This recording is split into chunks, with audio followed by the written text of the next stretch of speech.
Next topic है interstate disparities, interstate असमानताएं।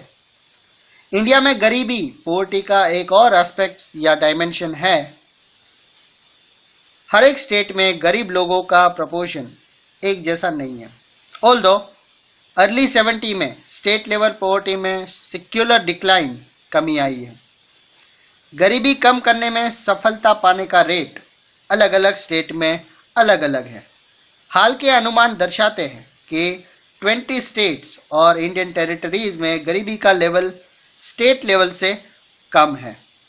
दूसरी ओर गरीबी अब भी, जैसे दूसरी ओर अगर देखा जाए तो गरीबी अब भी उड़ीसा, बिहार, असम, त्रिपुरा और उत्तर प्रदेश में एक सीरियस प्रॉब्लम है। उड़ीसा, मध्य प्रदेश, बिहार और उत्तर प्रदेश में रूरल पुअर्टी के साथ अर्बन पोवर्टी भी ज्यादा है।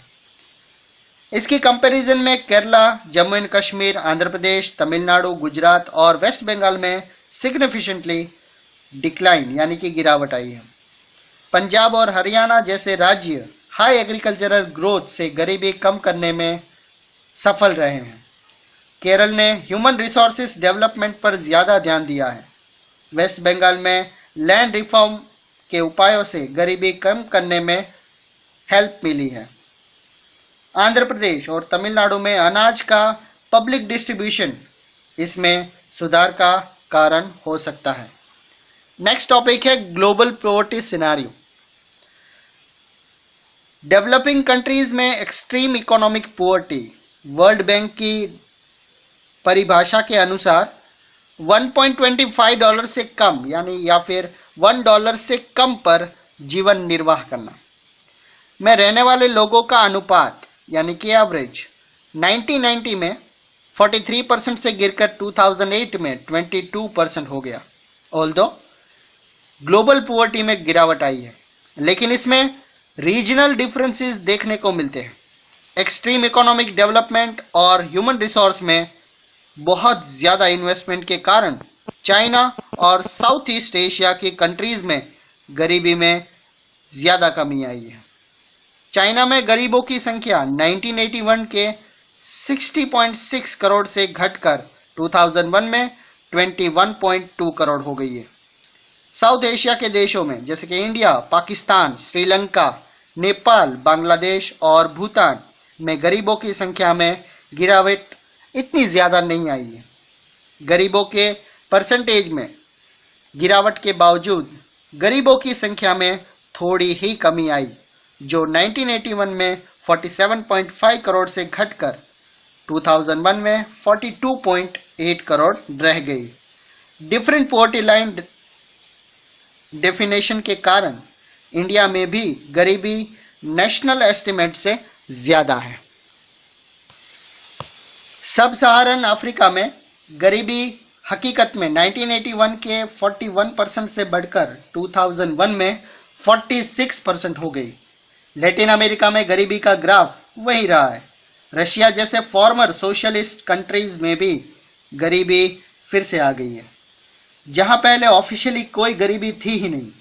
टेबल 3.2 में इंटरनेशनल पोवर्टी लाइन मतलब $1 पर डे से नीचे की पॉपुलेशन की डेफिनेशन के अनुसार वो दिखाई गई है।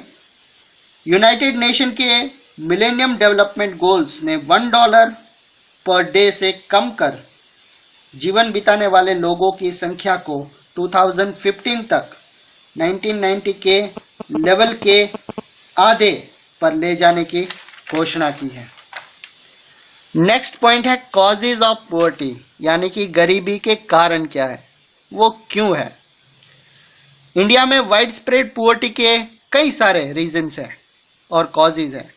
एक historical reason British colonial administration के दौरान इकोनॉमिक डेवलपमेंट का लो लेवल है। कॉलोनियल गवर्नमेंट की पॉलिसीज ने ट्रेडिशन हैंडीक्राफ्ट को नष्ट कर दिया और टेक्सटाइल जैसी इंडस्ट्रीज के डेवलपमेंट को डिस्करेज किया। लो रेट ऑफ ग्रोथ 1980s के दशक तक जारी रहा। As a result job opportunity घटी और इनकम की रेट भी घटी। उसके साथ साथ पॉपुलेशन में हाई रेट से बढ़ी। इन दोनों ने पर पर्सन इनकम की ग्रोथ रेट को बहुत कम कर दिया। इकोनॉमिक ग्रोथ को बढ़ावा और पॉपुलेशन कंट्रोल दोनों मोर्चों पर फेलर के कारण गरीबी का जो चक्र है, जो व्हील है, वो चलता ही रहा। इरिगेशन और ग्रीन रिवॉल्यूशन के स्प्रेड होने से एग्रीकल्चर सेक्टर में जॉब अपॉर्चुनिटीज क्रिएट हुए, लेकिन इनकी इफेक्ट इंडिया में कुछ पार्ट तक ही लिमिटेड रही। पब्लिक एंड प्राइवेट सेक्टर ने कुछ जॉब प्रोवाइड करवाए, लेकिन ये जॉब्स तलाश करने वाले सभी लोगों के लिए इनफ नहीं हो सके। सिटीज में प्रॉपर जॉब पाने में असफल कई सारे लोग rickshaw pullers, vendors, construction workers, domestic servants के रूप में काम करने लगे। इरेगुलर और कम इनकम के कारण ये लोग महंगे मकानों में नहीं रह सकते थे। वो शहरों से बाहर झोपड़ियों में रहने लगे और गरीबी की प्रॉब्लम्स, जो लार्जली एक रूरल फेनोमेन थी, अर्बन सेक्टर की भी एक फीचर, एक विशेषता बन गई थी, यानी कि अब वो शहर में भी आ गई थी। हाई पुअर्टी रेट्स की एक और विशेषता इनकम इनइक्वालिटीज रही है। इसका एक main reason unequal distribution of land and other resources है। कई सारी पॉलिसीज के बावजूद हम किसी मीनिंगफुल मैनर से इस इश्यू से निपट नहीं सके। रूरल एरियाज में रीडिस्ट्रीब्यूशन ऑफ एसेट्स पर लैंड रिफॉर्म्स जैसी मेजर पॉलिसी पहल को ज्यादातर स्टेट गवर्नमेंट ने इफेक्टिवली एक्टिवेट किया ही नहीं, क्योंकि इंडिया में लैंड रिसोर्सेज की कमी गरीबी का एक मेन रीजन है। इस पॉलिसी का proper implementation million of rural poor का एक जीवन सुधार बन सकता था। कई सारे दूसरे सोशियो कल्चरल और इकोनॉमिक फैक्टर्स भी गरीबी के लिए रिस्पॉन्सिबल है। अति गरीबों यानी इंडिया में लोग सोशल ऑब्लिगेशन और रिलीजियस सेरेमनीज में के जो आयोजन होते हैं उसमें बहुत पैसा खर्च होता है। स्मॉल फार्मर्स को सीड्स, फर्टिलाइजर, पेस्टिसाइड एटसेट्रा जैसे एग्रीकल्चर इनपुट्स की खरीदारी के लिए पैसों की जरूरत होती है, जो कि गरीब कठिनाई से ही कोई सेविंग कर पाते हैं। वो उनके लिए कर्ज लेते हैं, यानी लोन लेते हैं। गरीबी के चलते इन डिबेटनेस के वापस भुगतान करने में वो फेल हो जाते हैं। इसकी वजह से वो ऋणाग्रस्त यानी कि लेनदार हो जाते हैं, उनको देना पड़ता है, लोन देना पड़ता है। हाई लेवल ऑफ इनडेप्टनेस गरीबी का एक कारण और परिणाम दोनों है।